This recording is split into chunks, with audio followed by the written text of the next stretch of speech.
So for some time now, I've been revisiting within myself the idea of a love, an unconditional love. And as some of you might know, I've always put forward the importance of unconditional love. Loving someone unconditionally, no matter what.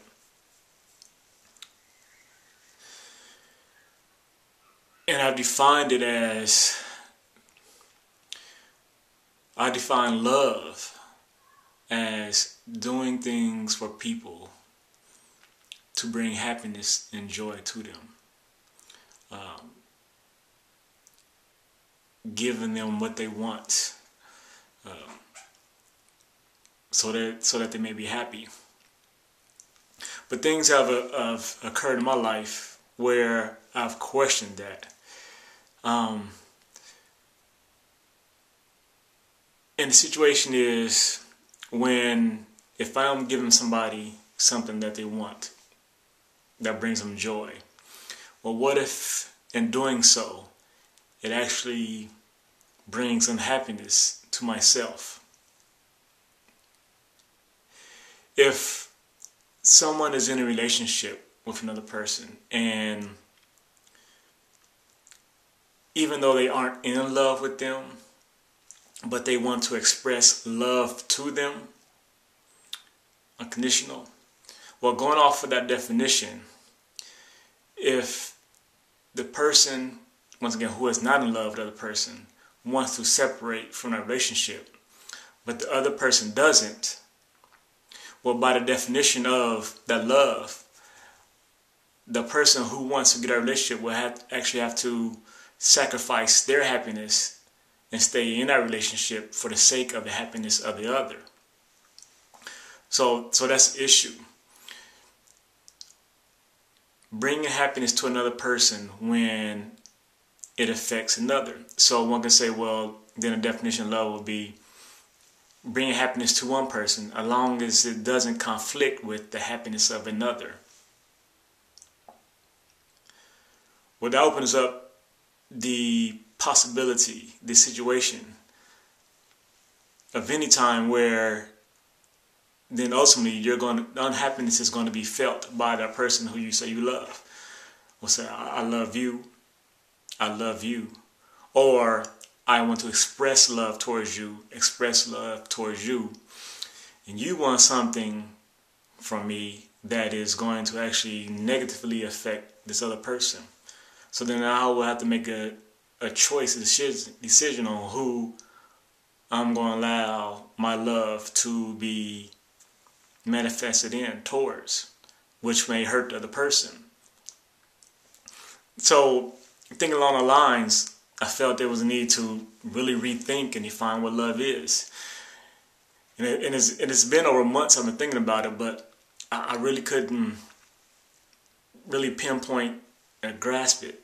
But this morning I really started thinking about that definition has to be revisited. And also that love and unconditional love are actually maybe two separate things. Unconditional love is the act of expressing of love towards somebody unconditionally, no matter what. And then there's a definition of love itself. There's love, and then there's what type of love, or unconditional love. So it's two different things. Well, once again, going back to the definition of love, I think our choices, I was thinking our choice have to be, well, we have to define love as being that chemical process that takes place within not only human beings, but not even sentient beings, because regular animals aren't thought of sentient, are they? Or are they? Well, they aren't thought of being consciously aware of their existence. I'm not sure exactly what the definition of sentient being is, but the difference supposed to be between humans and animals. But animals have feelings, emotions. We can't say it's love, but a mother expresses feelings towards her children the same as human does. A mother, an animal, a mother supports, defends, nourishes, and acts towards her offspring just the same way that a human does. So one can say that indeed a mother, an animal, a mother from animal kingdom, indeed has love towards her offspring, same as humans. Even so, once again, they express the same acts that we do. Well, we know that can be broken down scientifically, that the reason we have this attraction to take care of our children is because of self-preservation. Because of self-preservation of our being, of our lineage, of replicating ourselves, even though we're going to pass. Individually, we're going to pass, but when we have offspring, our bloodline continues. So it's self-preservation. It's a natural occurrence for the sake of life continuing. But can you define love as just being that? I eventually said no, it can't just be, that's the definition of what love is. That, once again, that's a chemical reaction within the mind. That's beyond your control. It's a natural occurrence. The feeling itself. Now, that's different from the act of, what are you saying, what is the act of love? But the feeling itself, and even the feeling, the emotion, people who have said they love someone or something have done different things to different people, all under the pretense, all in the guise of love. People have been hurt and killed by people who said they loved them. So when you look at it, examine that way, it seems like that definition doesn't hold. So eventually I came to the idea that love has to be truth. Love has to be, the definition of love has to be one being in truth, one speaking truth to another person, one living in truth, one seeking truth, one thinking truth, one aiming to see truth, to hear truth.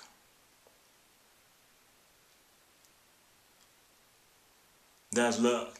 So thus, when I say that I love you, it will mean that at all times I will seek to speak truth to you, be truth to you, give truth to you. And I can say that I will do that unconditionally. That no matter what you do to me, no matter what you say to me, I will speak truth to you. I will act in a truthful manner. Everything will be truth-based, unconditionally, no matter what. And then as I examine religion, faith, gods of holy books, and they speak of God's unwavering love. If you look at it, most the religions that deal with a God usually that God has a system of rewards and punishment, heaven and hell. And one can question, well, if God loved me so much, then why does he punish me? Why is there a condition? Why can someone go to hell? Why does it seem that God does not accept our flaws of being human beings? Like he doesn't know our flaws of being human beings. Of course he knows. We're flawed. We're different. For every human being that has ever existed, they have been different. We have been alike in some ways, but everybody is different. It's like a snowflake.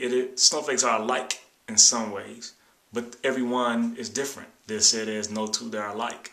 So can it be saying that is there ever, or has there ever been, will there ever be two humans who are alike? Even twins. Even identical twins aren't truly identical in every form and fashion. Somewhere there's a difference, even if it's in their facial features or their personality or something. There is something that's different somewhere on them. So for the whole truth that God is infinite love, that God loves unconditionally, God has everlasting love, you will hold true that. Well, if love is truth, then yes, God gives you truth all the time. God always gives us truth, the truth of our existence, the truth around us, the truth that you exist. And that truth is readily accessible and available to you.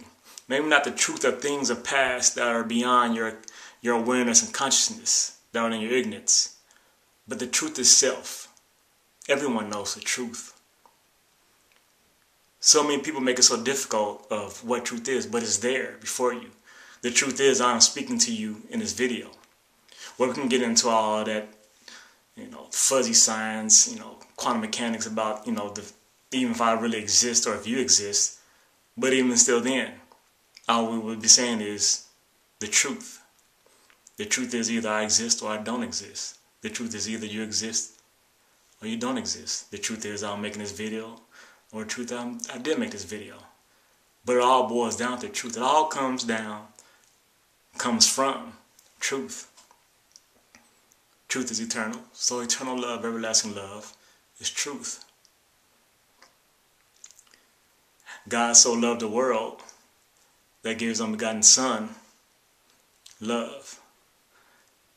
So loved the world. In truth, God brought forth the world from truth. God brought truth to the world. Truth itself. The word truth, the idea of truth, the concept of truth, the spirit of truth. Truth is the Son of God. Because the son, the child, must be as the parent. God is truth. Thus his offspring must be truth.